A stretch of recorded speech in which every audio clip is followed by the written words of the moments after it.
ශ්‍රී ලංකා නිදහස් පක්ෂයේ මොකද කරන්නේ? ශ්‍රී ලංකා නිදහස් පක්ෂයේ මම හිතන්නේ 14 වෙනිදා විධායක සභාවක් සහ සමස්ත ලංකා කාර්ය සභාවක් තියන්න උන් බලාපොරොත්තු වෙලා තිබෙනවා. මම කියන්න කනගාටුයි එකක් පවත්වන්න කිසිම බලයක් මේ ඉන්න පිරිසට නැහැ. මොකද උන් තවදුරටත් මැතිවරණ කොමිසමෙන් මේ සභාපති ධූරයවත් ලේකම් ධූරයවත් මැතිවරණ කොමිසමෙන් පිළිගන්නේ නැහැ. එහෙම නැතුව තිබෙන කිසිම විධායක කමිටුවක් ගන්න තීන්දුවක් ඒ වගේම සමස්ත ලංකා කාර්ය සභාවක් හැදවන්න බලයක් උන්ට නැහැ.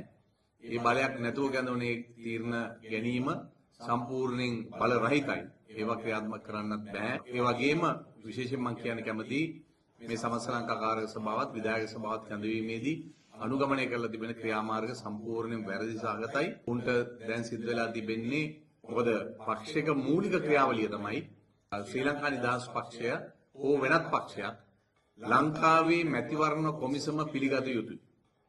මැතිවරණ කොමිසම ඔවුන්ගේ සභාපති ධූරයවත් ඔවුන්ගේ ලේකම් ධූරයවත් පිළිගන්නේ නැති තත්ත්වයක් තුල ඔවුන් බලහත්කාරයෙන් ශ්‍රී ලංකා නිදහස් පක්ෂයේ ගොඩනැගිල්ල අත්පත් කරගෙන මේ නටන නාටකම ගැන අපිට තියෙන විශාල කනගාටුවක්.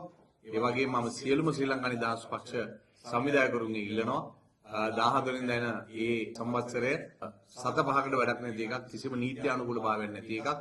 එහි ගන්න තීරණ කිසිදු නීත්‍ය අනුකූල භාවයක් නැහැ. මම දැක්කා එහි දාලා තිබෙනවා විශේෂයෙන්ම සභාපතිවරයාගේ බලය පවරන්න හදනවායි කියලා. විශේෂයෙන්ම පොලිට් බියුරෝ එකට නැත්නම් දේශපාලන මණ්ඩලයට එහෙම පවරන්න කිසිම අයිතියක් නැහැ. පක්ෂයක සභාපති කියන්නේ සභාපතිවරයා. ඔහුට ගන්න තියෙන තීන්දුව ඔහුට ලබා ගත යුතුයි.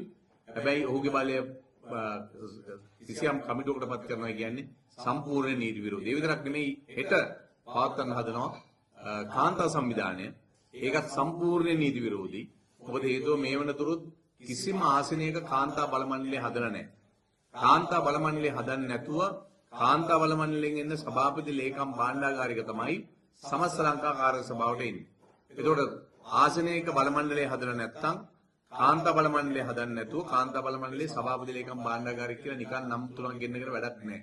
ඒක සම්පූර්ණයෙන් වැරදි. ඒ නිසා මේ කාන්තා බල මණ්ඩල හදලා මේ කරන සමස්ත ලංකා කාර්ය සභාවත් සම්පූර්ණ නීති විරෝධී.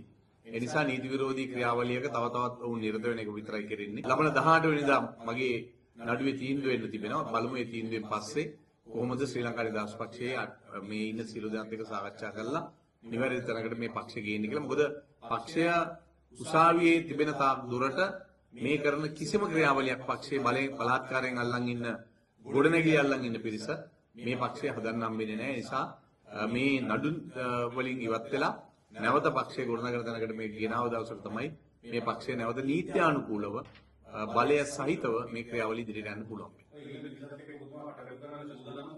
ඔව් කිසි ගැටලුවක් නැහැ. ඉතින් නිමසිල් පාසල මැතිතුමාලා අනිකුත් සියලුම දෙනා අපේ පක්ෂයේ ජ්‍යෙෂ්ඨයන් විදිහට මම බොහොම කරු කරන අය.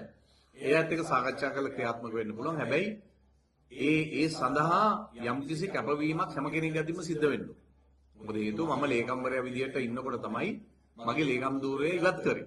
එතකොට අත වශයෙන් ඊළඟට මෛත්‍රීපාල සිරිසේන මැතිතුමාගේ සභාපති ධූරය අත වශයෙන් සස්පෙන්ඩ් කරා. ඒ කියන්නේ තහනම් කරා. එතනින් පස්සේ අද වෙනතුරු සභාපතිවරයෙක් නැහැ. එතකොට එතනින් පස්සේ තමයි මේ නීති විරෝධී ලෙස පත් වුණ පිරිසක් මේ අක්ෂය කරගෙන යන්නේ. ඔවුන්ට කිසි බලයක් නැහැ. මොකද හේතුව මම දැන් ඒක තමයි අභියෝගයට ලක් කරලා නඩුව පවරලා තියෙන්නේ. ඒ නඩුවේ තීන්දුව ලැබුණයින් පස්සේ අපිට පුළුවන් මේ ඇත්ත එක්ක සාකච්ඡා කරලා නිවැරදි තැනකට එන්න. මට කිසි තරහක් කිසි ප්‍රශ්නයක් වුණ එක නැහැ.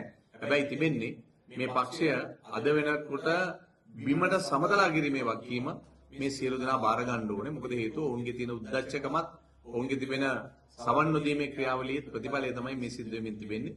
ඒ නිසා දැවැන්ත වැදගත් පක්ෂයක් රටට අහිමි වෙමින් තිබෙනවා. අපි බලාපොරොත්තු වෙනවා අධිකරණය නිවැරදි තීන්දුවක් ලබලා දෙයි කියලා.